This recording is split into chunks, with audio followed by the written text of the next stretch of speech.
മുഖ്യമന്ത്രി ഉൾപ്പെടെയുള്ളവർക്കെതിരായ ലൈംഗിക ആരോപണത്തിൽ സോളാർ തട്ടിപ്പ് കേസിലെ പ്രതി ബിജു രാധാകൃഷ്ണൻ ഇന്ന് സോളാർ കമ്മീഷനിൽ ഹാജരായി തെളിവ് നൽകണം. സൂക്ഷിച്ചിരുന്ന സ്രോതസ്സിൽ നിന്ന് തെളിവ് വീണ്ടെടുക്കാൻ കഴിയാത്തതിനാൽ സമയം നീട്ടി നൽകണമെന്ന് ബിജു കമ്മീഷനോട് അഭ്യർത്ഥിക്കുമെന്നാണ് സൂചന. 3 സാധ്യതകളാണ് ബിജു രാധാകൃഷ്ണന്റെ മുന്നിലുള്ളത്.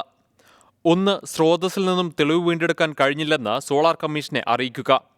ഒപ്പം നിലവിൽ തെളിവ് സൂക്ഷിച്ചിരിക്കുന്ന സ്ഥലത്തു നിന്നും കമ്മീഷന്റെ അധികാരപ്രകാരം തെളിവ് പിടിച്ചെടുക്കാൻ അഭ്യർത്ഥിക്കുക. 2. വിസ്താരം നടക്കുന്നത് ക്രിമിനൽ കോടതിയിലല്ലാത്തതിനാൽ തെളിവ് നൽകാൻ ബാധ്യതയില്ല. ഇത്തരം ഒരു അന്വേഷണമുണ്ടായാൽ നൽകുമെന്ന് ഉറപ്പുകൊടുക്കുക.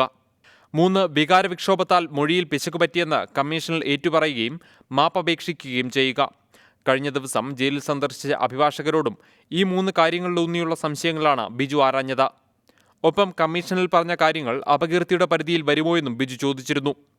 കഴിഞ്ഞയാഴ്ച നടന്ന വിസ്താരത്തിനിടെയാണ് മുഖ്യമന്ത്രി ഉമ്മൻചാണ്ടി, മന്ത്രി Shibu baby John, Hibi Eden MLA എന്നിവരടക്കം 6 പേർ സരിതാസ് നായരുമായി കിടക്ക പങ്കിടുന്ന ദൃശ്യങ്ങൾ തന്റെ പക്കലുണ്ടെന്ന് ബിജു മൊഴി നൽകിയത്.